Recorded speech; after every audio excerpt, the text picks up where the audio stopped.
Welcome to great debate.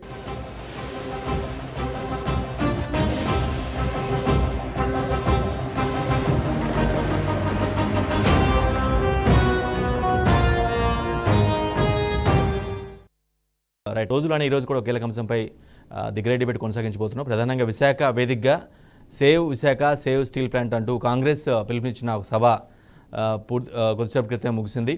ఈ సభకి Telangana CM Revanth Reddy హాజరయ్యారు. అంటే ఏపీకి ఎలా అన్యాయం జరిగింది, ఎవరు అన్యాయం చేశారు, ఎవరు న్యాయం చేయలేకపోయారు అనే అంశాలను ప్రస్తావిస్తూ బీజేపీకి ఒక కొత్త భాష్యాన్ని రేవంత్ రెడ్డి చెప్పడం జరిగింది. బీజేపీ అంటే బి అంటే బాబు అని, జే అంటే జగన్ అని, పి అంటే పవన్ అంటూ ఒక కొత్త భాష్యాన్ని చెప్పడం కూడా జరిగింది. అంతేకాదు ఏపీ అంటే ఈ వీరు చెప్పిన ముగ్గురులో ఎవరు గెలిచినా సరే మళ్ళీ మోదీ దగ్గరికి వెళ్తారు, మోదీని దాటి మోదీని మించి ఏమీ చేయలేరు, కేవలం ఏపీ రాష్ట్ర ప్రయోజనాలు కాంగ్రెస్తోనే సాధ్యమని ఆయన చాలా బలంగా చెప్తున్న పరిస్థితి కనిపిస్తుంది. షర్మిల కూడా ఏపీపీసీసీ చీఫ్ షర్మిల కూడా జగన్ సర్కార్పై, బీజేపీ సర్కారు, కేంద్రంలో ఉన్న బీజేపీ సర్కారుపై పెద్ద ఎత్తున విమర్శలు చేశారు. కాంగ్రెస్తోనే మళ్ళా ఏపీ అభివృద్ధి సాధ్యపడుతుందని, ఎందుకంటే ఉమ్మడి ఆంధ్రప్రదేశ్లో కాంగ్రెస్ అధికారంలో రావడానికి దివంగత నేత వైఎస్ఆర్ కారణమని, ఆయన కృషి వల్లే కాంగ్రెస్ అధికారంలో వచ్చిందని, తద్వారా అభివృద్ధి కూడా ఉమ్మడి రాష్ట్రంలో ప్రాంతాలకు అతీతంగా అభివృద్ధి కూడా చేశారని ఆయన చాలా స్పష్టంగా చెప్పారు. రైట్, అంతేకాదు నిజంగా అసలు కాంగ్రెస్ అనుకున్నట్టుగా భావిస్తున్నట్టుగా ఏపీలో మళ్ళీ కాంగ్రెస్ అధికారంలోకి వచ్చే పరిస్థితి ఉందా, వైసీపీ, టీడీపీ, అదేవిధంగా జనసేన, బీజేపీ లాంటి శక్తులను తట్టుకొని కాంగ్రెస్ అధికారంలో వచ్చే సత్తా ఉందా, ఇదే ఈరోజు ది గ్రేట్ డిబేట్. ఇది విశాఖ సభలో ప్రధానంగా రేవంత్ రెడ్డి అదేవిధంగా షర్మిల ఏమన్నారు, ఎలాంటి వ్యాఖ్యలు చేశారు ఒకసారి విని డిబేట్ స్టార్ట్ చేద్దాం. అమరావతిలోనూ మీ క్యాపిటల్ సిటీని కట్టాలి, అదేవిధంగా విశాఖ ఉక్కును ఎవడో వచ్చి అప్పనంగా అమ్ముకుంటుంటే చూస్తూ ఊరుకుంటామా అని చెప్పి ఇవాళ ఇక్కడికి వచ్చింది. ఆనాడు లక్షలాది మంది రోడ్లెక్కి ప్రాణ త్యాగాలు చేసి 32 మంది ఆత్మ బలిదానాలతో విశాఖ ఉక్కు ఆంధ్రుల హక్కుగా ఈ సంస్థ ఏర్పడితే అదానీ అంబానీలకు, అదానీ గారి కోసం ప్రధాని గారు తెగ నమ్ముతుంటే వీళ్ళెవరు ప్రశ్నించే పరిస్థితి లేదు. ఇవాళ కొంతమంది మాట్లాడుతున్నారు రాజశేఖర రెడ్డి గారికి, షర్మిలమ్మకు ఎట్లా ఆయన వారసత్వాన్ని క్లెయిమ్ చేస్తుందని. నేను ఆ సోయిలేని వాళ్ళని ఒక మాట అడగదలుచుకున్నా. రాజశేఖర రెడ్డి గారి చివరి కోరిక ఏందయ్యా? రాహుల్ గాంధీ గారిని ప్రధానమంత్రిని చెయ్యడమే చివరి కోరిక కింద మాట్లాడింది. కాంగ్రెస్ పార్టీని అధికారంలో తేవడమే తన లక్ష్యంగా, తన బాధ్యతగా వైఎస్ఆర్ గారు మాట ఇచ్చింది. ఆడ కేవీపీ రామచంద్రరావు గారు, రఘువీర్ అన్న ఉన్నాడు, ఆయనకు అత్యంత సన్నిహితులు. వారు చెప్పిందే రాహుల్ గాంధీ గారిని ప్రధానమంత్రిని చేయాలి, కాంగ్రెస్ పార్టీకి అత్యధికంగా సీట్లు తీసుకురావాలి. ఏ రోజు కూడా రాజశేఖర రెడ్డి గారు బీజేపీతో అంటగాగలే, బీజేపీ నీడని కూడా రాజశేఖర రెడ్డి గారి మీద పడనివ్వలే. ఏ రోజు కూడా సెక్యులర్ ఫోర్సెస్కు వెనకాల నిలబడ్డాడు. ఏ రోజు కూడా కమ్యూనల్ ఫోర్సెస్తో అంటగాగలే. అధికారం ఉన్నా, అధికారం లేకపోయినా, కేసులు పెట్టినా, జైల్లో పెట్టే పరిస్థితి వచ్చినా ఒక ప్రజాస్వామికవాదిగా, ఒక సెక్యులర్ నాయకుడిగా వైఎస్ఆర్ నిలబడ్డాడు. మరి వైఎస్ఆర్ వారసులమని చెప్పుకునేటోళ్ళు ఇవాళ ఎవరి పక్కన నిలబడ్డారు అని నేను అడుగుతున్నా. ఇదేనా వైఎస్ఆర్ వారసుడిగా మీరు చేసేది? మోడీకి అండగా నిలబడి సెక్యులర్ ఉన్న ఈ రాష్ట్రాన్ని ఒక కమ్యూనల్ చేతిలో పెట్టదలుచుకున్నారా? షర్మిలమ్మ అడిగినట్టుగా మణిపూర్లో లక్షలాది మంది నిరాశ్రయులై వేలాది మందిని చంపుతుంటే మోడీ ప్రభుత్వం ముష్కరులకు అండగా నిలబడితే ఒక్కసారైనా మీరు ప్రశ్నించినరా అని నేను అడుగుతున్నా. కానీ ఈ సభను చూసిన తర్వాత నాకు సంపూర్ణమైన విశ్వాసం వచ్చింది. మా షర్మిలమ్మ ఆంధ్రప్రదేశ్కు ముఖ్యమంత్రి అయి తీరుతుంది, మీకు సంక్షేమ రాజ్యాన్ని, అభివృద్ధి రాష్ట్రాన్ని అందిస్తుంది. నేను తోడుగా ఉంటా, మీ పక్కనే ఉన్న ముఖ్యమంత్రిని, పార్టీ అధ్యక్షుని షర్మిలమ్మకు అండగా నిలబడతా. ఏం కావాలన్నా, ఏ రాత్రైనా, ఏ పగలైనా, ఏ సందర్భం వచ్చినా, ఏ కష్టం వచ్చినా నేను అండగా నిలబడతా. పోలవరం పూర్తి చేయాలి, అమరావతిలోనూ మీ క్యాపిటల్ సిటీని కట్టాలి, అదే విధంగా విశాఖ ఉక్కును ఎవడో వచ్చి ఈరోజు జగన్మోహన్ రెడ్డి గారు సిద్ధమని బయలుదేరారు. దేనికి సిద్ధం సార్ అని అడుగుతున్నాం. ఈ సిద్ధం అనే క్యాంపెయిన్కి, ఈ సిద్ధం అనే క్యాంపెయిన్కి 600 కోట్ల రూపాయలు ఖర్చు పెడుతున్నారు.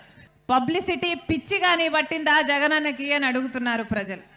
ఎక్కడ చూసినా సిద్ధం సిద్ధం సిద్ధం. ఒక్కొక్క సిద్ధం సభకు 90 కోట్లు ఖర్చు పెడుతున్నారట. కాంగ్రెస్ పార్టీ నాయకులే చెప్తున్నారు మాకు 90 కోట్లు ఖర్చు అవుతుందమ్మా అని. మళ్ళీ 8 లక్షల కోట్లు అప్పు చేయడానికి సిద్ధమా? మళ్ళీ బీజేపీ పార్టీతో అక్రమ పొత్తు పెట్టుకోవడానికి సిద్ధమా? మళ్ళీ ఆ బీజేపీ పార్టీకి మన ప్రత్యేక హోదాను, మన పోలవరంను, మన రాజధానిని, మన వైజాగ్ స్టీలను తాకట్టు పెట్టడానికి సిద్ధమా? మళ్ళీ పూర్తి మద్యపాన నిషేధం అని చెప్పి మహిళలను మోసం చేయడానికి సిద్ధమా?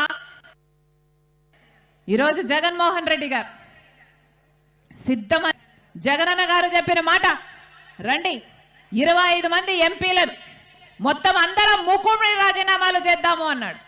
ప్రత్యేక హోదా ఎందుకు రాదో చూద్దాము అన్నాడు జగనన్న గారు. జగనన్న గారు వచ్చిన ఎన్నికల్లో పోటీ చేస్తే ప్రత్యేక హోదా అంశం తీసుకొని పోటీ చేశాడు. ప్రత్యేక హోదా అంశం కోసం నేను కూడా పోరాటం చేశాను. ప్రతి సభలో తిరిగాను. మీరు గెలిపించండి, ప్రత్యేక హోదా వైసీపీ పార్టీ తెస్తుంది అని మేము ప్రతి సభలో చెప్పాను. కానీ ఏమైంది? జగనన్న గారు ముఖ్యమంత్రి అయ్యారు. ఒక్కసారైనా ఒక్క నిజమైన ఉద్యమమైనా చేశాడా జగనన్న గారు మళ్ళీ ప్రత్యేక హోదా గురించి? ఒక్కసారైనా మోడీ గారిని ప్రశ్నించారా? ఇన్నిసార్లు ఢిల్లీకి వెళ్తున్నారు వస్తున్నారే, ఇన్నిసార్లు ఢిల్లీకి వెళ్తున్నారు వస్తున్నారే, దేనికి వెళ్తున్నారు?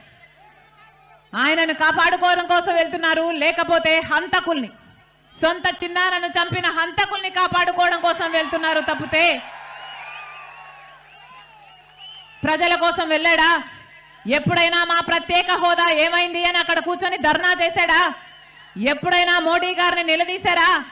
అప్పుడు మూకుమ్మడి రాజీనామాలు చేద్దాం రండి అని చెప్పిన జగనన్న గారు రైట్. అది విశాఖ వేదిక జరిగిన సభలో చాలా స్పష్టంగా ఏపీ రాష్ట్ర ప్రయోజనాలను తాకట్టు పెట్టారు తప్పించి, అంటే అఫ్కోర్స్ గతంలో పాలించిన టీడీపీ కావచ్చు, ఇప్పుడు పాలిస్తున్నటువంటి వైసీపీ కావచ్చు, వీరిద్దరి వల్ల ఏపీకి ఎటువంటి ప్రయోజనం నెరవేరలేదు, సమకూరలేదు అనేది చాలా బలంగా చెప్తూ ఉన్నారు. రైట్. ఇదే అంశంపై డిబేట్లో పాల్గొన్న మనతో పాటుగా స్టూడియోలో కాంగ్రెస్ నేత కల్వా సుజాత గారు ఉన్నారు. అదేవిధంగా వైసీపీ నుంచి నాగార్జున రెడ్డి, అదేవిధంగా టీడీపీ నుంచి బాలగురుస్వామి గారు ఉన్నారు. రైట్ మేడం, ఫస్ట్ స్టూడియోలో ఉన్నారు, మీతో స్టార్ట్ చేస్తాను. నిజంగా తెలంగాణలో ఉన్న పరిస్థితులు వేరు, ఏపీలో ఉన్న పరిస్థితులు వేరు.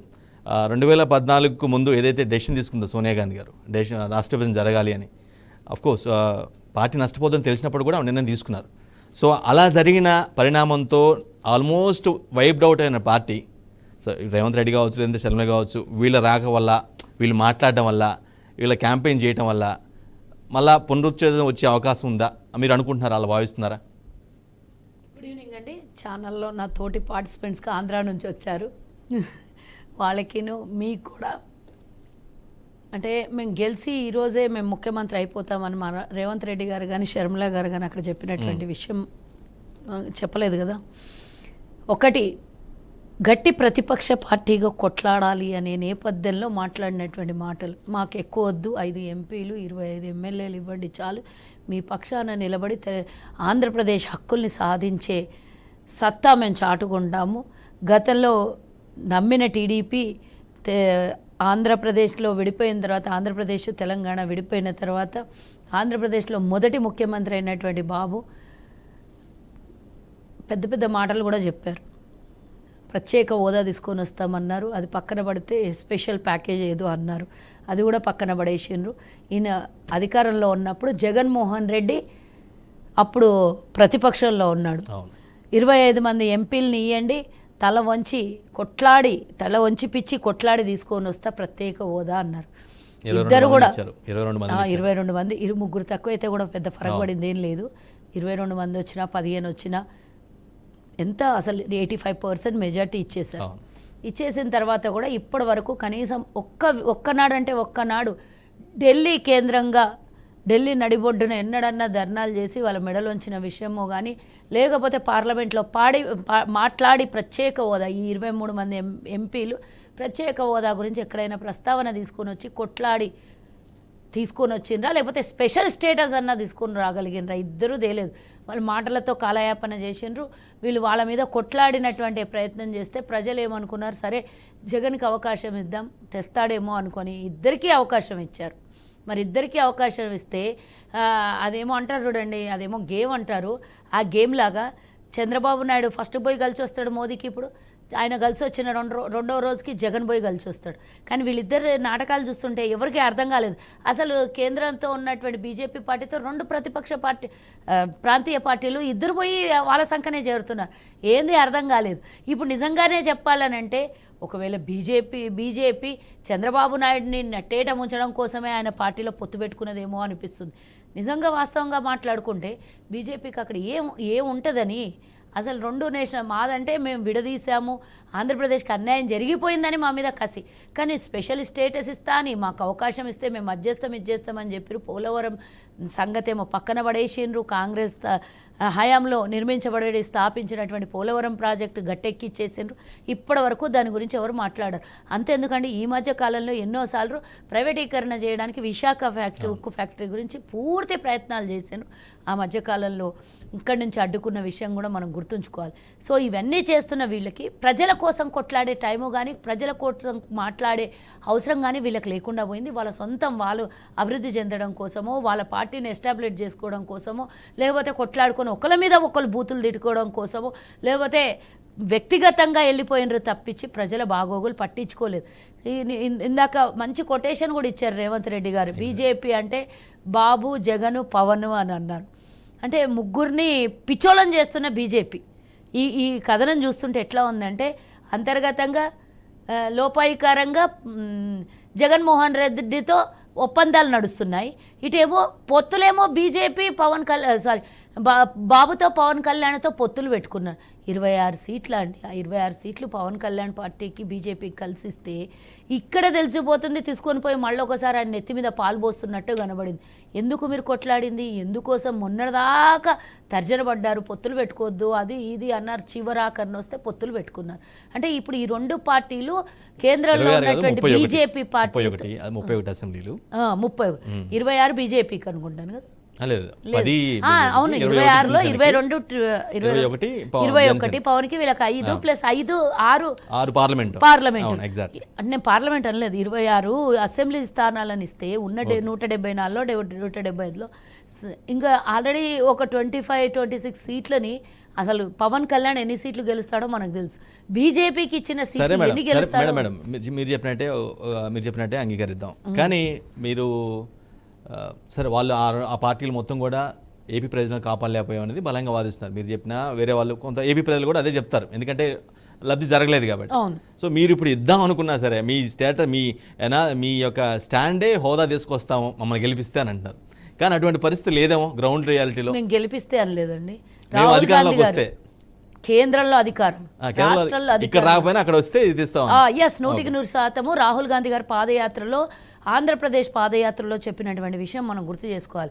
మేము ఆంధ్రప్రదేశ్లో గెలుస్తామా ఓడతామా పక్కన పెడితే కేంద్రంలో మేము అధికారంలోకి రాగానే తొలి సంతకం, ఎందుకంటే మేమే విభజించాం, న్యాయం కూడా వీళ్ళ వల్ల కాలేదు చేయడం కాబట్టి మేమే దానికి ధర్మం న్యాయం మేమే చెయ్యాలి అనే ఉద్దేశంతో రాహుల్ గాంధీ గారు తొలి సంతకం స్పెషల్ స్టేటస్ మీదనే పెడతానని రాహుల్ గాంధీ గారు కూడా చెప్పిపోవడం, అదే దిశగా మా పార్టీ అందరము కూడా అదే చెప్తున్నాం. ఇప్పుడు తనకు బలమైన అవకాశం ఇచ్చి ప్రతిపక్షంలో కూర్చోబెడితే రేపు పొద్దున అధికారంలో రాకపోని అట్లీస్ట్ ప్రజల కోసం ప్రజల పక్షాన మాట్లాడే గొంతు ఉండాలి కదా. వీళ్ళిద్దరు పోయి ఆయన పక్కన చేరిండ్రు. మనం కేంద్రంలో అధికారంలోకి వస్తే ఫుల్ ఫ్లెడ్జ్గా ఇంకా అక్కడికి నిధులు వస్తాయి, అన్నీ అవుతాయి.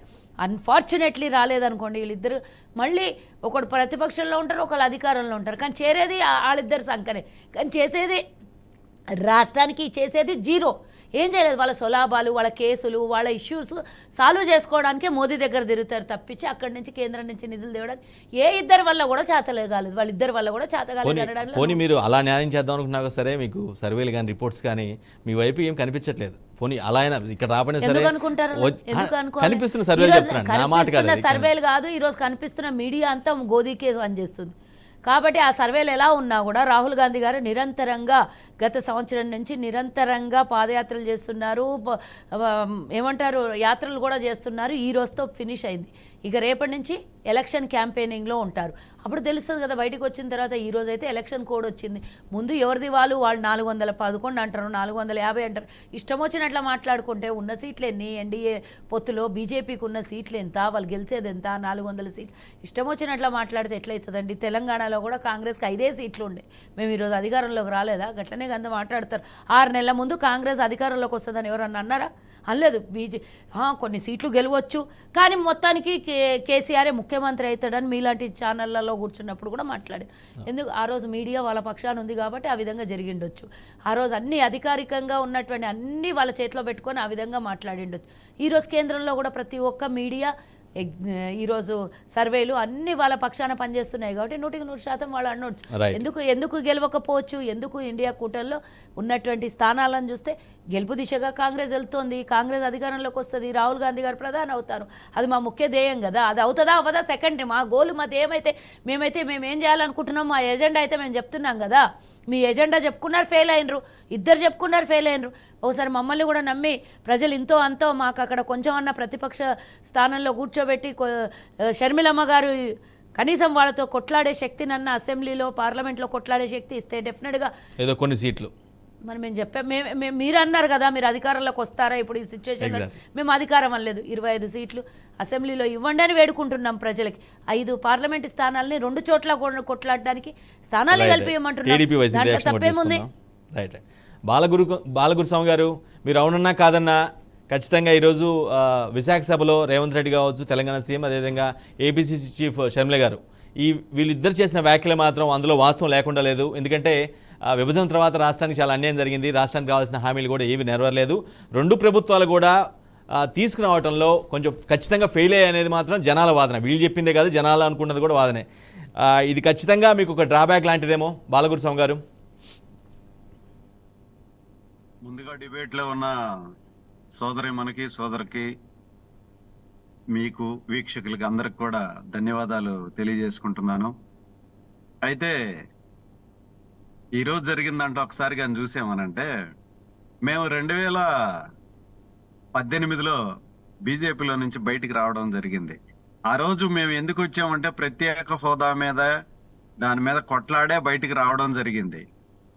వీళ్ళు ఏం చేశారు? 6 నెలల ముందు వైసీపీ వాళ్ళు మేము ఎంపీలన్నిటికీ రాజీనామా చేస్తున్నాము, మాకు ఈసారి 25 ఎంపీలు ఇస్తే ఢిల్లీ మెడలు ఉంచి ప్రత్యేక హోదా తెస్తామని చెప్పేసి బేరాలు పలికారు. కానీ ఈరోజు వాళ్ళు 5 సంవత్సరాల అధికారంలో ఉంటే 2018లో రాజీనామా చేశారు కదా ఎంపీలు అందరూ. ఈసారి ఎందుకు చేయలేదు, ఆ ప్రయత్నం ఎందుకు చేయలేదు అని చెప్పి మేము ప్రశ్నిస్తా ఉన్నాం. వీళ్ళు ఢిల్లీకి పోయారు అని అంటే వీళ్ళ పర్సనల్ ఇష్యూస్ మీద మాట్లాడుకోవడం తప్పితే ప్రత్యేకంగా బాలగురుస్వామి గారు, నేను మీరెందుకు చేయలేకపోయారని అడిగాను. నేను వాళ్ళ గురించి వాళ్ళని అడుగుతాను కానీ, బట్ మీరు మీ సమాధానం చెప్పకుండా వాళ్ళని ఎలిగేట్ చేస్తూ ఉన్నారు. అది కరెక్ట్ కాదు కదా. ఎందుకు చేయలేకపోయారు? మీరు ఎందుకు మళ్ళీ ఇప్పుడు ఒక్కటవుతున్నారు? పోనీ ఇప్పుడు ఒక్కటవుతున్నారు, ఇప్పుడైనా ఇవ్వబోతున్నారా? ఇప్పుడైనా ఇస్తారా అలాంటివి హామీలు రాష్ట్రానికి రావాల్సినవి? దానికి సమాధానం చెప్పండి ప్లీజ్. ఖచ్చితంగా చంద్రబాబు నాయుడు గారు ఆ కమిట్మెంట్ తోటే పొత్తులోకి వెళ్ళటం అనేది 100% జరుగుతుంది. ఎందుకనంటే కమిట్మెంట్ లేకుండా ఒకసారి ప్రత్యేక హోదా మీద డిఫర్ అయి బయటకు వచ్చాం కాబట్టి మళ్ళా ఆంధ్రప్రదేశ్ కి వాళ్ళు అధికారంలోకి వస్తే ఏమిస్తారు అనేది బాబు క్లారిటీ తీసుకున్న తర్వాతే వాళ్ళతోటి ముందుకెళ్ళటం జరుగుతుంది తప్పితే కాదని చెప్పి ముందుకెళ్లే పరిస్థితులు ఉండవు. 100% ఖచ్చితంగా విశాఖ స్టీల్ ని ఎట్టి పరిస్థితుల్లో అమ్మనేవం, అది ప్రైవేటు పరం కానివ్వం. దాంట్లో కూడా చాలా క్లియర్ గా క్లారిటీగా ఉంది. మా పార్టీ, మా అధినాయకులు ప్లస్ విభజన జరిగిన తర్వాత ఆంధ్రప్రదేశ్ కి ఏవైతే రావాలో వాటి మీద డిఫర్ అయి బయటికి రావడం జరిగింది. ఈసారి 100%. లాస్ట్ టైం మాకు ఏమి ఇవ్వలేదో, ఏం కావాలనేది ముందు చూపు ఉన్న వ్యక్తిగా, విజనరీ ఉన్న నాయకుడు కాబట్టి 100% ఆ కమిట్మెంట్ తీసుకొనే ముందుకెళ్తున్నాడు అనేది. బాలగురుస్వామి గారు, మీరెంత చెప్పినా, మీరు ఎంత రిక్వెస్ట్ చేసినా ప్రత్యేక హోదా అయితే అయిపోయిన అధ్యాయం, పూర్తయిన అంకం అని చాలా బలంగా చెప్పారు. ఇప్పుడు కూడా బీజేపీ వాళ్ళు అదే స్టాండ్లో ఉన్నట్టున్నారు. మేబీ అది కాకుండా వేరే ఏమన్నా ఇస్తారేమో తప్పించి హోదా అయితే మర్చిపోయిన అంకమేమో, అంతేనా? ఖచ్చితంగా. ఎందుకనంటే హోదాకి మించిన ప్యాకేజీ తీసుకురావడంలో కానీ, ఆంధ్రాని డెవలప్మెంట్ చేయడంలో కానీ, ఆ కమిట్మెంట్ తోటే వాళ్ళతోటి 100% ముందుకెళ్తాడు. దాంట్లో అయితే ఎలాంటి డౌట్ లేదు. సో హోదా అయితే తెచ్చే పరిస్థితి లేదంటారు, ప్రత్యేక హోదా అయితే వచ్చే పరిస్థితి లేదు, నో డౌట్ అందులో. నేను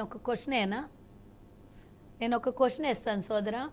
మీరు ఇందాక అన్నారు కదా, ఆ వాగ్దానం జరిగిన తర్వాతనే, ఆ విధమైనటువంటి డిస్కషన్ జరిగిన తర్వాతనే పొత్తులు పెట్టుకున్నామన్నారు కదా. ఆ మాట మీరు అంటున్నారు. మీ అధినాయకులు కానీ బీజేపీ వాళ్ళు కానీ ఇప్పటివరకు ఎక్కడ కూడా ఈ మాట మాకు ప్రత్యేక హోదాకు మించి ఇంకా పెద్ద హోదాలో ఆంధ్రప్రదేశ్కి తేగలుగుతామని ఒప్పందాలు జరిగాయి మా ఇద్దరి మధ్యలో అని చెప్పేసి రెండు పార్టీల అధినాయకులు ఎక్కడ కూడా చెప్పినట్లు మనం కనబడలేదు. మీకేమన్నా చెప్తే అది డీటెయిల్స్ ఉంటే ఇవ్వగలరు. ఇప్పుడు ఒకసారి డిఫర్ అయ్యి బయటకు వచ్చాం కాబట్టి ఖచ్చితంగా ఆంధ్రప్రదేశ్ కి ఏం కావాలనే ఆలోచనలో 100% ఆ కమిట్మెంట్ తీసుకొనే ముందుకెళ్తాడు. ప్రస్తుతానికైతే అవేమీ బహిర్గతం కాలేదు మీకు ఇవ్వడానికి. ఎందుకనంటే ఒక్కసారి హైదరాబాద్ కూడా ఈ రోజు డెవలప్ అయిందంటే దాంట్లో చంద్రబాబు నాయుడు గారి పాత్ర ముద్ర ఎంతైనా ఉంది. అది అందరికీ తెలిసిన నగ్న సత్యమే. అందువల్ల ఎందుకనంటే ఆంధ్రప్రదేశ్ కి ఏం కావాలనే ఆలోచనలో చంద్రబాబు నాయుడు గారు చాలా క్లియర్ గా క్లారిటీగా ఉంటారు. దాని ప్రకారమే ముందుకెళ్తారు. రైట్.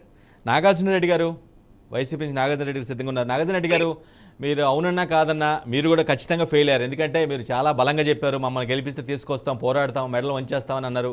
కానీ అది రాలేదు. ఎందుకంటే ఏపీ రాజకీయం మొత్తం కూడా దాని చుట్టూనే తిరిగింది. సొంత సోదరి, ఎందుకంటే మీ పార్టీలో ఆమె పనిచేశారు, చాలా కాలం పనిచేశారు, మీ పార్టీ కష్టకాలంలో ఆదుకున్నారు. అటువంటి వ్యక్తే ఈరోజు చాలా బ్లేటెంట్గా డైరెక్ట్గా కామెంట్స్ చేస్తూ ఉంది. ఇందులో వాస్తవం లేదా? అక్కడ ఉన్న వారికి మీకు అందరికీ నమస్కారాలు. వాస్తవంగా చెప్పాలంటే ఆ రోజు కాంగ్రెస్ పార్టీ దేశ చరిత్రలోనే పార్లమెంటులో అది ఒక చెరగని ముద్ర వేసింది.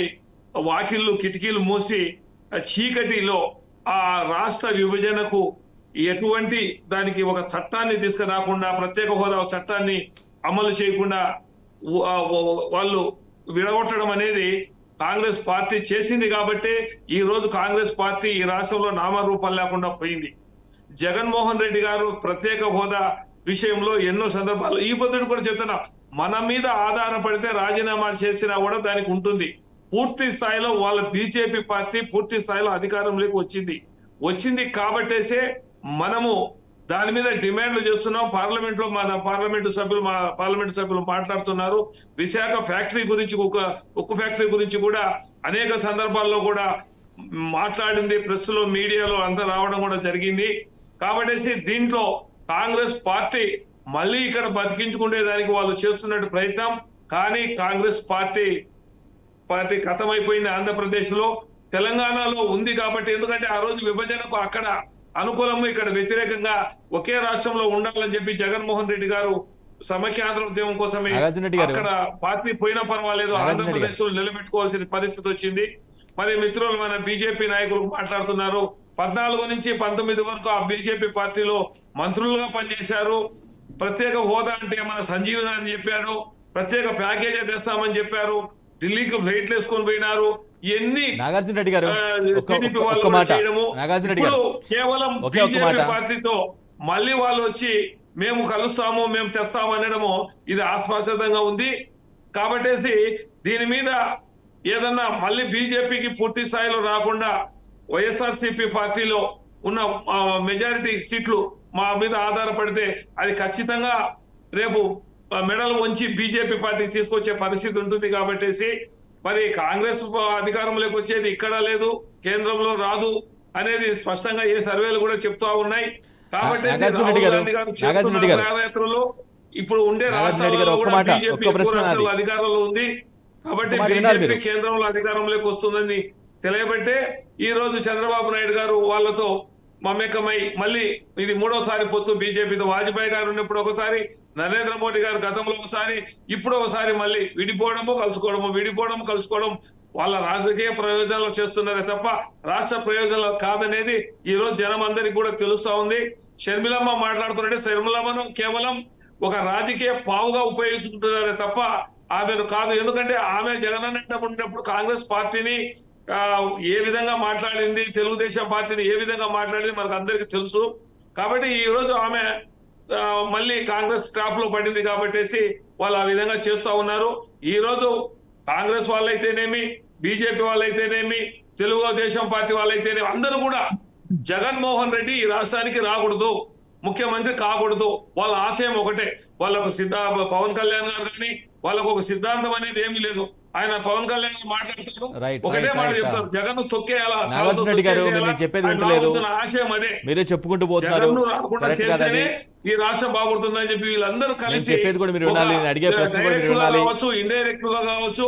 నాగార్జున రెడ్డి గారు విశాఖ వేదికగా save Visakha save steel plant సభలో కాంగ్రెస్ నిర్వహించిన సభలో పర్టికులర్గా కాంగ్రెస్ నేతలు చేసినట్టు వ్యాఖ్యలు కానీ, రాష్ట్రంలో ఉన్న పరిస్థితులు కానీ, గత 10 ఏళ్ళుగా కొనసాగుతున్న రాష్ట్రంలో ఉన్న పరిస్థితులు కానీ వీటిపైన మన డిబేట్ కొనసాగిస్తున్నాం.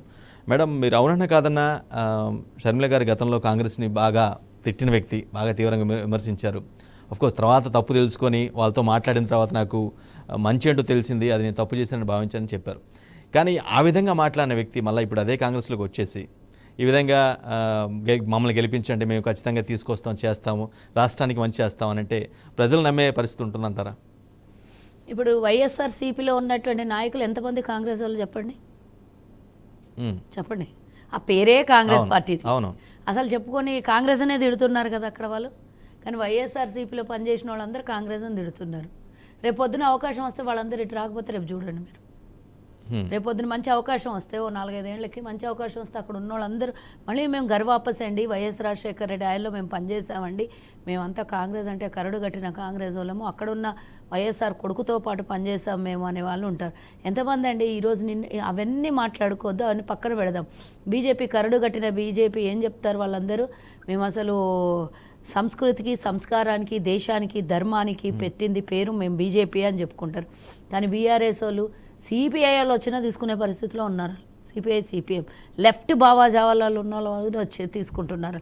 ఎలాంటి పరిస్థితుల్లో దిగజారుతున్నారు ఎన్నికల్లో అంటే నేను ఒక పార్టీ గురించి ఏం చెప్పను, నేను అన్ని పార్టీలు అలాగే ఉన్నాయి. ఈరోజు తిట్టడం రేపు పొద్దున కండువా కప్పుకోగానే మళ్ళీ సూదులు చెప్పడం కొత్తగా ఏం కాదు. దాని గురించి కన్నా ఎక్క రియలైజేషన్ అయ్యాను నేను అని చెప్పింది అదొకటి చాలు కదా క్షమించడానికి. సరే, అప్పుడు వాళ్ళ అన్న మీద కోపంలో తెలంగాణకు వచ్చిందా, నిజంగానే తెలంగాణ చేయాలనుకొని వచ్చిందా, అప్పుడు మేము కూడా వ్యతిరేకించాం కదా అవని, మేము కూడా తిట్టాం కదా. అందులో ముఖ్యంగా నేను కూడా తిట్టాను. అంటే తెలంగాణలో వచ్చి ఇబ్బందులు పెడుతుంటే తెలంగాణ అది కాదు నీది ఆంధ్ర, నువ్వు ఆంధ్ర వెళ్ళమ్మా అని మేము తిట్టాం. సో తను జెన్యున్గా మరి ఇప్పుడు ఆంధ్ర కాదని మేము తిట్టినప్పుడు సొంతంగా తండ్రి ఊరు అయితే ఆంధ్రప్రదేశే కదా, మరి అక్కడికి వెళ్ళింది తను. తప్పేముంది? ఇప్పుడు తను మళ్ళీ రియలైజ్ అయ్యి నేను చేస్తాను అని అంటే తప్పు క్షమాపణ అడిగిన తర్వాత తన తండ్రి పార్టీలోనే ఒక దిక్కు కొడుకు తన తండ్రి పేరు చెప్పుకొని అక్కడ ఎన్నికల్లోకి వెళ్ళి గెలిచాడు. మరి ఇప్పుడు తను అడగడంలో తప్పేం లేదు కదా. ఇప్పుడు తనకు స్థానాన్ని కల్పిస్తాము అంత. కానీ మేడం, ఒకటి ఇంట్రెస్టింగ్ పాయింట్ ఏంటంటే ఇద్దరు వైఎస్ఆర్ వారసుడు వారసురాలు, కానీ వారసుని ఆదరించినట్టుగా వారసులను ఆదరించే పరిస్థితి లేదేమో అనేది చాలా మంది ఫీలింగ్. అఫ్ కోర్స్ ఇద్దరు మాటగారు, ఇద్దరు బాగానే మాట్లాడతారు, no doubt. Even Telangana Andhra Pradesh విభజన తర్వాత వైఎస్ఆర్సీపీకి ఎంత పెద్దగా ఆదరించారు, ఏమన్నా అధికారంలోకి వచ్చారా ఇమీడియట్గా? ఆయన ఓ 10 ఏళ్ళు కష్టపడ్డాడు. నిజంగా వాస్తవంగా చెప్పాలంటే దానికి 2009 నుంచి రోడ్ల మీదే ఉన్నాడు ఆయన. వాళ్ళ నాన్న చనిపోయినప్పుడు 10 సంవత్సరాల తర్వాత 2019లో ఆయన అధికారంలోకి వచ్చాడు. 10 ఏళ్ళు కష్టపడ్డాడు కదా. మరి ఆ కష్టపడిన తర్వాత ఫలితం వచ్చింది. ఎవరికైనా కూర్చున్న చోటే రావాలి. నేను కూర్చోగా రేవంత్ రెడ్డి గారి మాటల్లో క్లియర్గా మీకు అర్థమయ్యి ఉంటుంది. నేను అమాంతంగా వచ్చి గద్దె ఇచ్చేసి నాకు సీఎం పీఠం అని అడగట్లేదు. ఆమె స్వశక్తితో ఎదగాలనుకున్నది. వాళ్ళ నాన్నగారి పేరు మీద ఈరోజు పనిచేస్తోంది. వైఎస్ఆర్ ఆశయ సిద్ధాంతాల కోసం పనిచేస్తోంది. మరి అక్కడేమో తన సొంత సిద్ధాంతాల కోసం పనిచేస్తున్నటువంటి వ్యక్తి మనం చెప్పకనే చెప్పారు. ఈరోజు ఆనాడు రాజశేఖర్ రెడ్డి గారు రేవంత్ రెడ్డి గారి మాటల్లో మాట్లాడిన మాట నేను చెప్తున్నాను. ఎందుకంటే నేను ఎప్పుడు కూడా ఆంధ్రప్రదేశ్లో అన్నెసెసరీగా ఇన్వాల్వ్ అవ్వను. నా రాష్ట్రం నాకు సమస్యలు ఉన్నప్పుడు నేను ఇక్కడ వాదించాను, ఇక్కడ మాట్లాడాను. కానీ అక్కడ నాకు డెప్త్గా తెలియకపోయినా ఈరోజు పూర్తిగా రేవంత్ రెడ్డి గారి మాటల్లో నేను విన్నది, షర్మిల గారి మాటల్లో విన్నది నేను చెప్తున్నాను మీకు. మరి ఈరోజు బీజేపీకి అంతర్గతంగా లోపాయికార ఒప్పందం పెట్టుకున్న వైఎస్ రాజశేఖర్ రెడ్డి బిడ్డ అని చెప్పుకునే వైఎస్ జగన్మోహన్ రెడ్డి అసలు రాజశేఖర్ రెడ్డి బతుకుండగా ఏనాడు కూడా ఆ బీజేపీ గడప దొక్కలేదు, ఏనాడు కూడా ఆ బీజేపీ సిద్ధాంతాలకు వ్యతిరేకంగా బతికాడే తప్పించి సచ్చేంత వరకు బీజేపీ సిద్ధాంతాలు కానీ ఎప్పుడు కూడా లోపాయికార ఒప్పందాలు కానీ బీజేపీతో లొంగుబాటు కానీ లేదు. ఆయన చచ్చేంత వరకు కాంగ్రెస్లో కరడుగట్టిన నాయకుడిలాగా ఉన్నాడు. మరి అలాంటోడు ఈరోజు ఆయన తను పోయి బీజేపీకి తాకట్టు పెట్టుకున్నటువంటి తన పార్టీ తన నాన్నగారి పేరుని భ్రష్టు పట్టించి ఈరోజు తాకట్టు పెట్టుకుంటున్నటువంటి వ్యక్తికి షర్మిలకు బెటర్ అంటారా? తను ఈరోజు స్వచ్ఛందంగా చచ్చిపోయింది అన్న తర్వాత కూడా ఈరోజు స్వచ్ఛందంగా ఏమీ లేదు, ఇప్పుడేం తనేం ఇమీడియట్గా ముఖ్యమంత్రి అవుతా అని రాలేదు, తన స్వశక్తితో ఎదగాలని వచ్చింది. నేను చచ్చిపోయిన పార్టీ అనుకుంటున్నటువంటి మీరు మేము అందరికీ తెలిసినటువంటి విషయమే.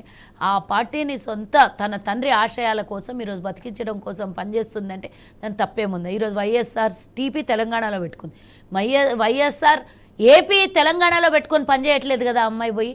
మరి ఈరోజు వాళ్ళ పాతగుడికి వచ్చింది. ఎంతమంది రాలేదండి ఈ నాయకులందరూ చెప్పుకుంటున్నారు. ఈరోజు ఇందాకనే సోదరుడు చెప్పాడు మేము బయటకు వచ్చేసాము అని చెప్తున్నారు. అట్లా బయటకు వచ్చిన వాళ్ళు చాలా మంది. వీరిద్దరిలో ఎవరు వైఎస్ఆర్ ఆశయాలు ఫాలో అవుతున్నారంటారు? అంటే మీకు అనిపించింది ఇప్పటికైతే మా కాంగ్రెస్లో ఉండి తను పనిచేస్తోంది కాబట్టి డెఫినెట్గా ఇప్పుడు కాంగ్రెస్లోకి వచ్చిన తర్వాత తన సిద్ధాంతం అంతా తను ఇప్పటి వరకు కూడా, నేను నిజంగా చెప్తున్నాను, తను ఇప్పటి వరకు కూడా తను ఏమి క్షమాపణ అడిగి వచ్చిందా అవన్నీ సెకండరీ పక్కన పెడితే, మొదటిగా ఇప్పటి వరకు తను మాట్లాడే ప్రతి మాటలో ప్రతి స్పీచ్లో రాహుల్ గాంధీ గారిని ప్రధాని చేయాలి, మా నాన్నగారి సిద్ధాంతం మా నాన్నగారి ఆశయం చివరి కోరిక అని చెప్తుంది తప్పించి నేను ఇక్కడ ముఖ్యమంత్రిని అవ్వాలి, నేను ఇక్కడ ఏదో చేయాలి అనే మాట తన నోట్లో నుంచి రాకుండా ముఖ్యంగా మాట్లాడుతున్న తను రాహుల్ గాంధీ గారి మా నాన్నగారి ఆశయ సిద్ధాంతం రాహుల్ గాంధీ గారిని ప్రధానంగా చేయడం.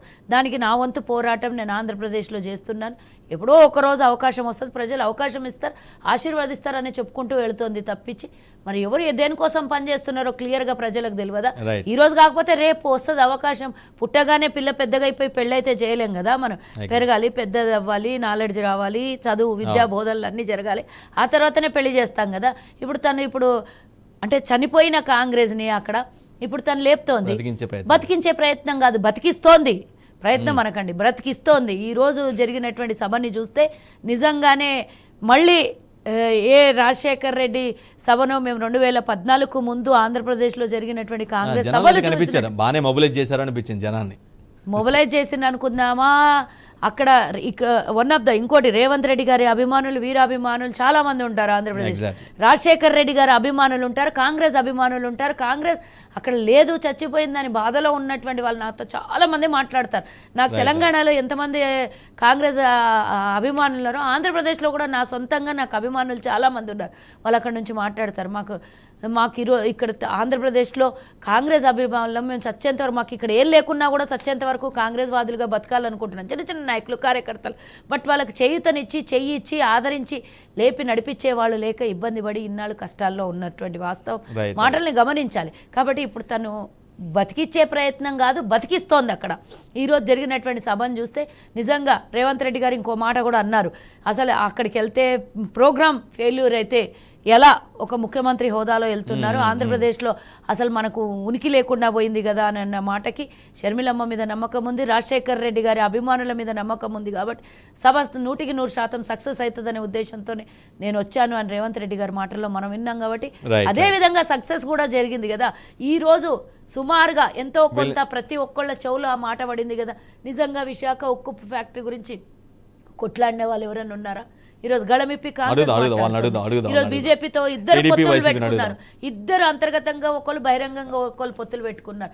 విశాఖని రక్షిస్తారా వీళ్ళు భక్షిస్తారా చూడాలి. బాలగురుస్వామి గారు, మీరు అవునన్నా కాదన్నా అఫ్ కోర్స్ వాళ్ళకి వాళ్ళు ప్రజెంట్కి ఇప్పుడైతే ఏపీలో బలంగా లేకపోవచ్చు, సీట్లు లేకపోయి ఉండొచ్చు, కానీ వాళ్ళు అడిగిన ప్రతి ప్రశ్న కూడా ఖచ్చితంగా మీ రెండు పార్టీలకు వర్తిస్తుంది, టీడీపీకి వర్తిస్తుంది, వైసీపీకి వర్తిస్తుంది, జనసేన కూడా వర్తిస్తుంది. ఎందుకంటే ఆ విషయంలో ఖచ్చితంగా రాష్ట్ర ప్రయోజనాలను లబ్ధి చేకూర్చడంలో అన్ని పార్టీలు విఫలమయ్యాయని చెప్పుకోవాలి. బాలగురుస్వామి గారు. ఓకే సార్, ఎందుకనంటే ఇప్పుడు వచ్చి ఈరోజు వాళ్ళ పార్టీని బ్రతికించుకునే దానికోసం వాళ్ళ ఆలోచనలు, వాళ్ళ తాపత్రయము, వాళ్ళ విధి విధానాలు, ఓకే దానికేం మేము కాదనలే, కానీ సరే వాళ్ళ ప్రయత్నం వాళ్ళది. కానీ అసలు రాష్ట్రాన్ని విడదీసేటప్పుడు ఈ కాంగ్రెస్ 10 ఏళ్ళు అధికారంలో ఉండి ఆ రోజు పార్లమెంటు తలుపులేసి మరి వీళ్ళు విభజించారు. ఆ రోజు ఒకసారి అసలు విభజన జరిగేటప్పుడు ఇప్పుడు హైదరాబాద్ తెలంగాణకి వెళ్ళిపోతుంది, మరి ఆంధ్రప్రదేశ్ పరిస్థితి ఏంటి, ఆంధ్రప్రదేశ్ ప్రజల మనోభావాలు ఏంటి, వీళ్ళకి ఇన్కమ్ ఏ విధంగా జనరేట్ అవుతుంది, అసలు వీళ్ళకి ఏమి ఇవ్వాలనేది వాళ్ళు క్లియర్ గా అప్పుడే పొందుపరిచి అప్పుడే క్లియర్ చేసి ఉంటే ఈ రోజు ఈ తిప్పలు వచ్చి ఉండేవి కాదు కదా. అసలు ఆంధ్రప్రదేశ్ లో కూడా కాంగ్రెస్ చచ్చిపోదు కదా. ఇన్ని చెప్పారు మేడం గారు, నేను కాదనట్లేదు. వాళ్ళు విభజన చేసేటప్పుడే విభజన చట్టంలోనే కంప్లీట్ గా సరే, మాకు ఆంధ్రప్రదేశ్ చేయలేదని ప్రజలు మమ్మల్ని వ్యతిరేకించారు. మీరు 2 సార్లు తలా ఒకసారి అధికారంలోకి వచ్చారు. ఏ మాత్రం కొట్లాడి కనీసం 1 లక్ష కోట్లన్నా తెచ్చుకోగలిగారా? మేడం మీరు మాట్లాడినంత సేపు నేను Right, right, right. మాట్లాడండి. ఇంటరప్షన్, నేను మీకు అది గుర్తు Right, చేస్తాను. right. మీరు Make your point. బాలకృష్ణ గారు. ఎందుకంటే అసలు మీ కాంగ్రెస్ పార్టీకి ఆంధ్రప్రదేశ్ ఉసురు కొట్టే ఈ రోజు ఎంత దారుణమైన పరిస్థితిలోకి వచ్చింది. ఈ రోజు ఆంధ్రప్రదేశ్ చూడండి, హైదరాబాద్ తెలంగాణకు వచ్చేసిన తర్వాత అనాథ బిడ్డలాగా తయారైపోయింది ఆంధ్రప్రదేశ్. ఆంధ్రప్రదేశ్ ఈ విధంగా అనాథలాగా తయారైపోవడానికి కారణమే కాంగ్రెస్ పార్టీ. ఈ రోజు వచ్చేసి చచ్చిపోయిన తర్వాత ఈడ పార్టీ ఏం లేకుండా దిక్కు మొక్కు లేని పార్టీకి ఈ రోజు షర్మిలా గారిని తీసుకొచ్చారు, రాజశేఖర రెడ్డి బిడ్డ అని చెప్పేసి. సరే, మీ ప్రయత్నం మీరు మళ్ళా మొదలు పెట్టండి. ఎందుకనంటే ఈడ నెక్స్ట్ జరగబోయే ఎలక్షన్స్ లో వైసీపీ ప్రభుత్వం పోతుంది కాబట్టి, అధికారంలోకి మేము వస్తాం కాబట్టి జగన్ జైలుకి వెళ్ళిపోతాడు. ఆ ప్లేస్ మేము చిన్నగా ఆక్యుపై చేసుకోవచ్చు. ఆక్యుపై చేసుకోవాలంటే ఎలా అన్న ఆలోచనతోటి మీరు షర్మిలాని దించి ఉండొచ్చు, మేమేం కాదనట్లేదు. కానీ అసలు మా రాష్ట్రానికి ఈ రోజు ఈ గతి పట్టిందంటే దాన్ని చేసింది అక్షరాల కాంగ్రెస్ పార్టీనే. ఒక్కసారి ఆలోచించండి. ఎందుకంటే ఇద్దరు అన్నదమ్ములు కూడా ఏరుపోయేటప్పుడు వాళ్ళకున్న ల్యాండ్స్ కానీ బాలకృష్ణ గారు ఆ పాపంలో ప్రస్తుత మీ మిత్రపక్షం ఏదైతే ఉందో అది కూడా భాగం ఉందేమో, మీ మిత్రపక్షం బీజేపీకి కూడా ఆ పాపంలో కాంగ్రెస్ ఏపీని అన్యాయం చేసిన దాంట్లో. ఏపీకి అన్యాయం చేసిన దాంట్లో ఉందని మీరు చెప్తున్నారు. ఎందుకనంటే వాళ్ళు న్యాయం చేస్తామని చెప్పి కొంత దూరం చేశారు కాబట్టి జర్నీ చేశాం. హోదా ఇవ్వలేదని చెప్పి ఆ రోజు మేము బయటికి రావడం జరిగింది. ఈ సోదరులు మేము గానీ అధికారంలోకి వచ్చామంటే తీసేస్తాము, 25 మందిని ఇచ్చేస్తే మెడలు ఉంచుతామని చెప్పారు. కానీ అప్పుడేమో ఉన్న కొద్ది మంది చేత రాజీనామా చేయించి ఆ రోజు బయటకు వచ్చారు. 5 ఏళ్ళు ఉంటే 5 ఏళ్ళు అధికారంలో ఉండి ఏ రోజైనా కానీ పోలవరం కోసం గానీ, అమరావతి కోసం గానీ, ప్రత్యేక హోదా కోసం గానీ వీళ్ళు ఏమన్నా చేశారనంటే గుండు సున్నా, ఏమీ చేయలేదు ఈ పార్టీ. మేము మళ్ళా ఈ రోజు ఎందుకనంటే రాష్ట్రం బాగా వెనకబడిపోయి ఉంది. పోలవరం కట్టలేదు, అమరావతి లేదు, సరే ఈసారైనా చేస్తారని నమ్మకం ఉందా మీకు? ప్లాంట్ లేదు, ఏమీ చేయలేదు. బాలకృష్ణ గారు, నెక్స్ట్ ప్రభుత్వం ఈసారైనా బీజేపీ వచ్చే అవకాశం ఉంది కాబట్టి చెప్పండి సార్. లాస్ట్ టైం 2014లో ఫెయిల్ అయ్యారు. సరే, కొంత అభిప్రాయ భేదాలు వచ్చాయి, కొన్ని అన్యాయం జరిగింది, పట్టించుకోలేదని బయటకు వచ్చేసారు. ఓకే, ఇప్పుడు మళ్ళీ కలిశారు. ఈసారైనా న్యాయం చేసే పరిస్థితి ఉంటుందా? ఆ మేరకు ఏమైనా హామీ ఇస్తున్నారా మీకేమన్నా? ఈసారి 100% న్యాయం జరుగుతుంది. న్యాయం ఇక్కడ ఏ పార్టీ అధికారంలోకి వస్తే న్యాయం జరుగుతుందో జనాలు కూడా చాలా క్లియర్ గా ఉన్నారు. నెక్స్ట్ రాబోయేది మేము అధికారంలోకి రాబోతున్నాం. బీజేపీ ద్వారా ఆంధ్రప్రదేశ్ ని డెవలప్ చేయబోయేది కూడా తెలుగుదేశం పార్టీ అని చెప్పి నేను ఈ సందర్భంగా తెలియజేస్తా ఉన్నాను. అదే మీరు అఫ్ కోర్స్ మీరు అలయన్స్లో ఉన్నారు కాబట్టి మీరు ఆ మాత్రం విశ్వాసం వ్యక్తం చేయొచ్చు, ఆ విధంగా చెప్పవచ్చు. కానీ అది అల్టిమేట్గా జనం నమ్మితేనే మీకు ఓట్లు పడతాయేమో అనేది నా ఉద్దేశం. మమ్మల్ని అయితే తిడుతున్నారు కదండి, పర్వాలేదు మీ మాటలో. జనం 100% నమ్ముతారు సార్. జనం 100% నమ్ముతారు. ఎందుకనంటే మా పార్టీ మీద, మా కూటమి మీద, మా పొత్తు మీద జనాలకి నమ్మకాలు ఉన్నాయి. జరగబోయే ఎలక్షన్స్ చూదురు గాని, ఎలక్షన్ జరిగిన తర్వాత మేము అధికారంలోకి వచ్చిన తర్వాత మళ్ళా సేమ్ ఇదే డిబేట్ లో కూర్చుందాం. మేము అధికారంలోకి రాబోతున్నాం. నేను ఒక ప్రశ్న అడుగుతాను సోదరా. మరి కాంగ్రెస్ తిడుతున్నారు, శాపనార్థాలు పెట్టారు, అందుకే ఈ గతి అయింది అంటున్నారు. మరి బీజేపీ అధికారంలో ఉన్నప్పుడు 5 ఏళ్ళు మీరు ఒక్క రూపాయి తేలేకపోయారు. వాళ్ళకి శాపనార్థాలు పెట్టకుండా మళ్ళీ వాళ్ళ పొత్తులతో మీరు ముందుకు వెళ్తున్నారు. ఇప్పుడు అంటే బీజేపీ చేసింది మీకు ఈరోజు పొత్తుల్లో వెళ్ళారు కాబట్టి కరెక్ట్ అనిపించింది. ఎన్ని తిట్లు తిట్టారు నేను చూడలేదా? లాస్ట్ 5 ఇయర్స్లో బీజేపీని తిట్టకుండా తిట్టారు. పొత్తుల్లో ఉంటే మాకేమి ఇవ్వలేదు కాబట్టి బయటికి వచ్చాము, అది ఇదని కథలు చెప్పారు. మళ్ళీ ఎంబడే మీకు ఎలా నచ్చిందో నాకు అర్థం కాలేదు. కానీ ఈ రోజు మీ సొంత లాభాల కోసం ఎందుకంటే మేము ఈ రోజు అమరావతిని దాదాపు అంత దూరం తేగలిగామన్నా, పోలవరం కట్టగలిగాము, 72% పైనే కట్టగలిగామన్నా, కేంద్ర ప్రభుత్వం నుంచి కొంత దూరం నిధులు తేగలిగాము. తెచ్చాం కాబట్టి ఆ మాత్రమైనా చేయగలిగాము. ఇప్పుడున్న ప్రభుత్వం అది కూడా చేయలేదు, ఏమీ చేయలేదు. అందువల్ల ఎందుకనంటే నెక్స్ట్ ప్రభుత్వం అధికారంలోకి వస్తే సెంట్రల్ అంటే గవర్నమెంట్ లో వాళ్ళు మాకు ఏం 10 ఏళ్ల కావాలనేది నుంచి కమిట్మెంట్ ఉన్న మేమేమో నాయకుడు మాకు. విడిపోయేటప్పుడు మేము 10 ఏళ్ళు మీకు ప్రత్యేక హోదా ఇస్తామన్నాము, అది జీవో పాస్ అవ్వకుండా విడిపోవడం జరిగింది కాబట్టి మాకు మీరు శాపనార్థాలు పెడుతున్నారు. మరి ఇప్పుడు 10 ఏళ్ళు లైవ్లో అధికారంలో బతుకున్న వాళ్ళకి మాత్రం మళ్ళొకసారి పొత్తులు పెట్టుకుంటారు కానీ వాళ్ళతో శాపనార్థాలు ఉండవు, వాళ్ళకి తిట్లు ఉండవు. అంటే మీ అవసరాలకు ఎవరినన్నా తిట్టొచ్చు, మీ అవసరాలకు ఎవరితోనన్నా పొత్తులు పెట్టుకోవచ్చు. ప్రజల బాగోగులు గాలికి చేసి మీ సొంత లబ్ధి కోసం పొత్తులు పెట్టుకోవచ్చు. ఇది కరెక్టే కదా? వాళ్ళని తిట్టారు. బీజేపీ అధికారంలో దేశాన్ని సర్వనాశనం చేస్తుంది, విశాఖ ఫ్యాక్టరీని తీసుకొని వచ్చి మళ్ళా అదానికి అప్పచెప్పబోతుంది. ఈసారి కనుక మీ ఇద్దట్లో ఎవరొక్కరు వచ్చినా కూడా సోదర ఒక్క విషయం, ఈసారి కనుక మీరు చేయకుండా ద్రోహం చేశారు. మీరు చేయాల్సిన మీరు అన్నారు కదా చేయకుండా మీరు ద్రోహం చేశారు. మీరు చేరి వాళ్ళ పంచన చేరి ఏం న్యాయం చేశారు కదా? ఏం న్యాయం జరిగింది? ప్రత్యేక హోదా రాష్ట్రం రాకుండా ఈరోజు మేము రాజధాని లేని వాళ్ళు అయిపోయినాం. మరి 5 ఏళ్ళు ఎందుకు అడగలేదు ఇదే మాట? 5 ఏళ్ళు ఎందుకు పరిపాలించలేదు? మీరు పూర్తి మెజార్టీ ఉండే కదా, పూర్తి మెజార్టీ ఉండే కదా బీజేపీకి. రైట్ లేకుండా వాళ్ళు బిల్లులు పాస్ చేయొచ్చు. రైట్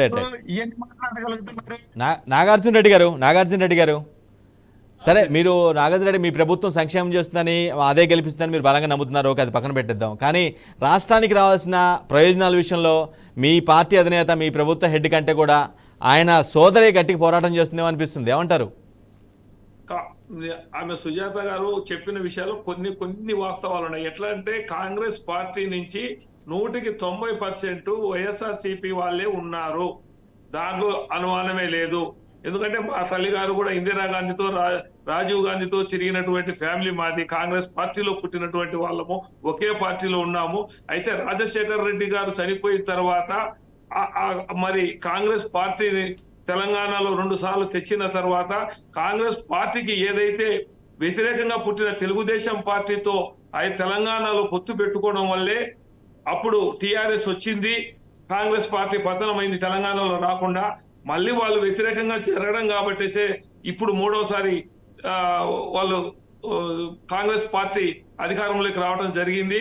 ఇక్కడ కాంగ్రెస్ పార్టీకి సంబంధించిన సిద్ధాంతాలు కావచ్చు, మిగతా విషయాలు కాబట్టి, ఎందుకంటే ఈ పొద్దు రఘువీరారెడ్డి, శైలజనాథ్ ఇటువంటి పెద్ద పెద్ద మేధావులు కాంగ్రెస్ పార్టీలో ఉన్నారు. వాళ్ళందరూ కూడా ప్రజల్లో విశ్వాసం కాంగ్రెస్ పార్టీ పోయింది కాబట్టి వాళ్ళు గమ్మైపోయారు. ఈ రోజు నాయకులు ఉన్నారు, కాంగ్రెస్ పెద్ద నాయకులు, కానీ ప్రజల్లో ఆ పార్టీకి లేదు.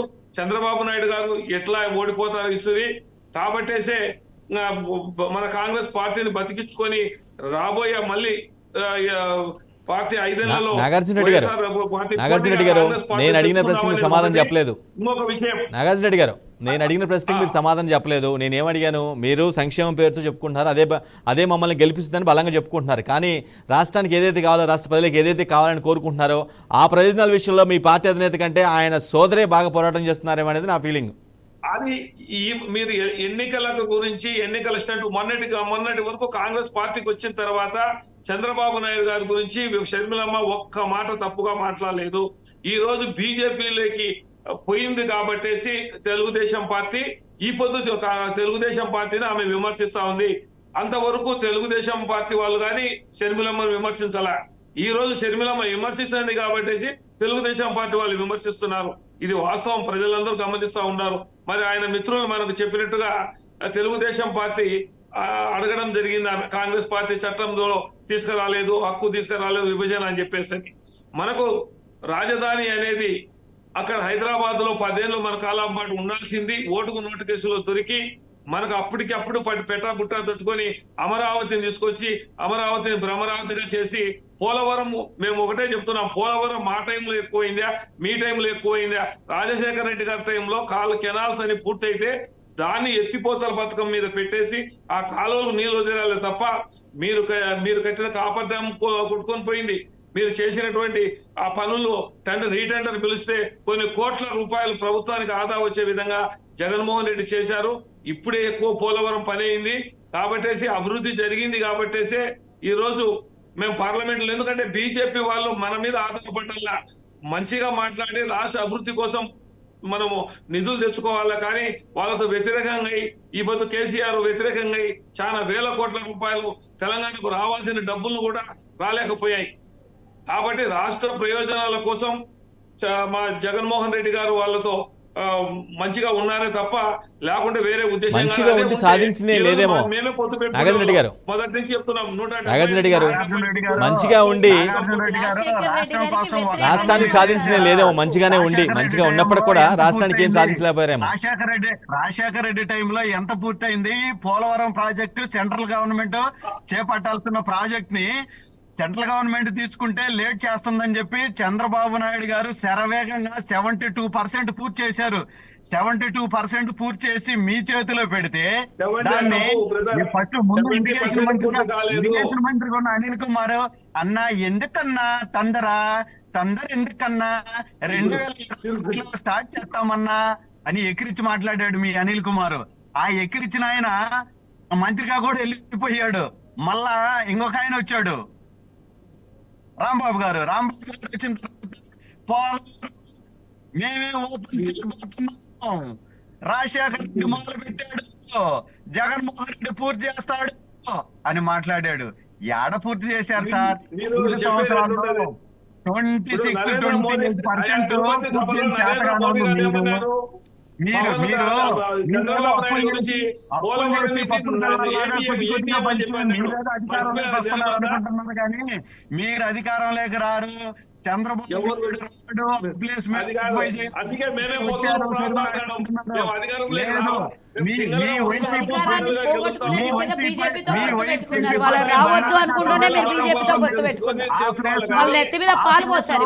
ఆ ప్లేస్ కాంగ్రెస్ పార్టీ ఆక్యుపై చేయబోతుంది. ఇందాక సోదరి చెప్పారు, ఎందుకంటే గతంలో వైసీపీలో ఉన్న మోర్ దాన్ 90-95% ఈ రోజు కాంగ్రెస్ లో ఉన్న నాయకులే వైసీపీలో ఉన్నారు. వాళ్ళందరూ మా కాడికి వచ్చే పరిస్థితి ఉందని చెప్పి సోదరి చెప్పారు. ఆ కోరిక నెరవేరుతుంది. జరగబోయేదే మీరు ఉండరు, మీ పార్టీ ఉండదు. చివరికి మీరు అందరూ పోయి కాంగ్రెస్ లో కలవాల్సిందే. నెక్స్ట్ మేమే అధికారంలోకి రాబోతున్నాం. నాగార్జున రెడ్డి గారు మీరు కలలు కనండి, దాని గురించి మనమేమో అది మీరు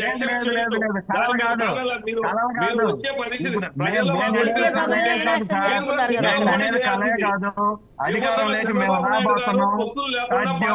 అమరావతి పూర్తి చేస్తాం, పోలవరం పూర్తి చేస్తాం. అసలు బీజేపీతో పొత్తు పెట్టుకున్నాక మీకు ఎవరైనా ఓట్లు వేస్తారండి? సెంట్రల్ గవర్నమెంట్ ద్వారా సాధించే నాయకుడు, ఆ కెపాసిటీ క్యాపబిలిటీ ఉన్న నాయకుడు ఆంధ్రప్రదేశ్ 1 by 1 మాట్లాడండి ప్లీజ్. ఇద్దరు ఒకేసారి మాట్లాడడం వల్ల అర్థం కాదు, సబ్జెక్ట్ జనంలోకి వెళ్ళదు. గురుస్వామి గారు, నాగార్జున రెడ్డి గారు ఇద్దరు రిక్వెస్ట్ చేస్తున్నాను, ఇద్దరు ఒకేసారి మాట్లాడద్దు ప్లీజ్.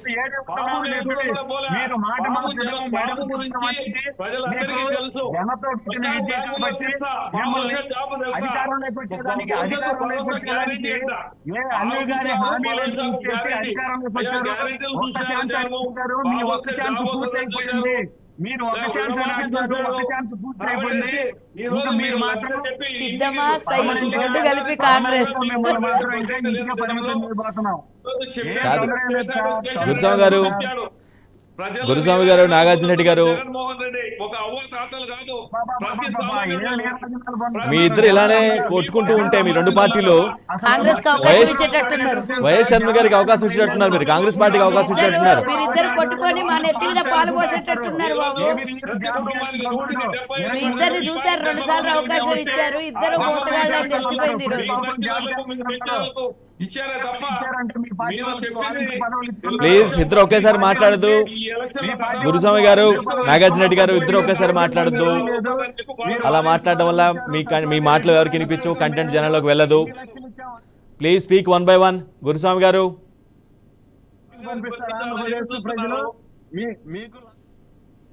రైట్ మేడం, ఫైనల్గా మీరు చెప్పండి. మీ పార్టీ ప్రెసిడెంట్ తెలంగాణ ముఖ్యమంత్రి అక్కడికి వెళ్ళడం వల్ల అఫ్కోర్స్ సహాయ సహకారాలు ఖచ్చితంగా అందిస్తారు. మీ పార్టీ కాంగ్రెస్ పార్టీ అఫ్కోర్స్ జాతీయ పార్టీ కాబట్టి ఆబ్వియస్గా పక్కనున్న రాష్ట్రం కాబట్టి, గతంలో కలిసి ఉన్న రాష్ట్రం కాబట్టి సపోర్ట్ చేస్తూ అంటారు. సో మీ పార్టీ ప్రెసిడెంట్ యొక్క పాత్ర ఏ విధంగా ఉండే అవకాశం ఉంటుంది? అంటే అఫ్కోర్స్ ఆయన ఆంధ్రప్రదేశ్లో ఐ మీన్ టు సే ఆయన మాటల వల్ల కానీ లేదంటే ఆయన ప్రెజెన్స్ వల్ల కానీ ఏదైనా ఓట్లు పడే అవకాశం ఉందా మీరేమనుకుంటున్నారు? ఒకటండి, ఇప్పుడు వాళ్ళిద్దరు గొడవలు చూస్తుంటే చూస్తుంటే మా నెత్తి మీద పాలు పోసేటట్టు కనబడుతున్నారు. అది చూస్తుంటే అంటే అది తెలంగాణ- జరగదేమోలే మేడం, అది ఆంధ్ర- చాలా పెద్ద వినండి, అత్యాశ వినండి, అవుద్దేమో. చెప్పలేము మిరాకిల్ ఏదన్నా జరగవచ్చు. నేనేమంటున్నా అంటే వీళ్ళిద్దరూ ఒకసారి ఒకళ్ళు పొత్తులు పెట్టుకున్నారు బీజేపీతో. ఏ పార్టీ అయితే వద్దు అనుకున్నారో ఆ పార్టీతోనే పొత్తులు పెట్టుకున్నారు. కానీ కాంగ్రెస్ పశ్చాత్తాపం పడుతోంది. ఆంధ్రప్రదేశ్కి మేము ఇస్తానన్నటువంటి ఆ రోజు స్పెషల్ ప్యాకేజ్ ఏమంటారు, అది స్పెషల్ స్టేటస్ ఇస్తామన్న వాళ్ళం 10 ఏళ్ళు అది ఇవ్వలేకపోయాం కదా. మరి మేమే కనుక కంటిన్యూ 2014 అధికారం ఉండింటే ఆంధ్రప్రదేశ్కి పూర్తి స్థాయిలో న్యాయం జరుగుతుండే అని మేము పశ్చాత్తాపడ్డాం. కానీ పశ్చాత్తాపం పడాల్సిన వాళ్ళు 2 పార్టీలు వాళ్ళిద్దరితో పొత్తులో పోతున్నారు, వాళ్ళిద్దరి దగ్గర పోయి మోకరిల్లుతున్నారు. సరే, వాళ్ళు తప్పు చేసి పశ్చాత్తాపడుతున్నటువంటి కాంగ్రెస్ పార్టీ ఈరోజు అవకాశం ఇస్తే నిజంగానే మాకు ఇంకో అవకాశం ఇవ్వడానికి తప్పేముంది, జనాలు కోరుకోవచ్చు కదా. తెలంగాణలో కూడా అట్లాగే అన్నారు. సమయం కాంగ్రెస్ మించిపోతుంది. పార్టీ ఏపీ కాంగ్రెస్ బలోపేతంలో ఏం లేదు, రేవంత్ రెడ్డి వల్ల ఒరిగే ప్రయోజనం ఉందా, ఏమైనా వరకు ఉందా ఏపీ కాంగ్రెస్ బలోపేతంలో? రాష్ట్రంలో ఉన్నటువంటి ముఖ్యమంత్రి సేమ్ పార్టీ, 2 రాష్ట్రాల్లో ఉన్నటువంటి ఏ అర్ధరాత్రి అయినా సరే, ఏం అవసరం ఉన్నా సరే కాంగ్రెస్ పార్టీ ఒక పిసిసి అధ్యక్షుడిగా, ఒక ముఖ్యమంత్రిగా పూర్తి స్థాయిలో అక్కడ షర్మిలమ్మ గారికి సహాయ సహకారాలు అందిస్తానని చెప్పారు. కాబట్టి ఈరోజు ఒక మహిళగా తను ఒక ముందుకొచ్చి ఈ రకమైనటువంటి స్టెప్ వేయడం, అంటే అక్కడ ఉన్న చోట వడ్డించిన విస్తరాకులో పోయి కూర్చొని భోజనం చేయడం వేరు, విస్తరాకున్నాక వడ్డించుకొని వంట చేసి వడ్డించుకోవడం చాలా కష్టమైనటువంటి పని. అంత పెద్ద స్టెప్ తీసుకున్నందుకు మనం అందరం హ్యాట్సప్ చెప్పాలి. ఎంతో కొంత ఎంకరేజ్మెంట్తో. నేను ఒకటి కూడా చెప్తున్నా, ఇంకోటి, ఒక ఆడపిల్ల వచ్చి ఓట్లు అడుగుతుంది అన్నప్పుడు ఎక్కడో ఒకడ సానుభూతి, సాఫ్ట్ కార్నర్ కూడా ప్రజలకు వచ్చే అవకాశం ఉంటుంది. కాబట్టి తండ్రి ఆశయాల కోసం పనిచేస్తున్న షర్మిలమ్మకి ఆ చరిష్మా ఉంది అనేది నేను అనుకుంటున్నా. డెఫినెట్ గా ఇద్దరు ఇట్లనే కొట్లాడుకుంటే కేంద్రాన్ని పట్టుకొని కంక్లూడ్ చేస్తున్నాను. డెఫినెట్ గా థ్యాంక్ యూ సో మచ్ ఉంటుంది. కల్వ సుజాత గారు, అదేవిధంగా బాలగురు స్వామి గారు, నాగార్జున రెడ్డి గారు. ఇది వాటి great debate. Of course A party అయినా సరే గతంలో ఒక వెలిగిన పార్టీ మళ్ళీ రావాలని ప్రయత్నిస్తుంది. షర్మిల ద్వారా కానీ, లేదంటే రేవంత్ సహాయ సహకారాల ద్వారా కానీ మళ్ళీ పునరుద్ధరణ వచ్చేస్తుందని చాలా వాళ్ళైతే విశ్వసిస్తున్నారు. రైట్, చూడాలి మరి భవిష్యత్తు దీనికి సమాధానం చెప్పాలి. వచ్చే ఎన్నికల్లో వచ్చే ఓట్ల పర్సంటేజ్ కానీ, సీట్ల లెక్క కానీ వీళ్ళకి ఒక దిశానిర్దేశం చేసే అవకాశం అయితే కనిపిస్తుంది. రైట్, ఇది ఇవాళ గ్రేట్ డిబేట్. మరో డిబేట్లో మళ్ళీ కలుద్దాం. అప్పటివరకు చూస్తున్నానండి. బీఆర్కి న్యూస్ తెలుగు సత్తా.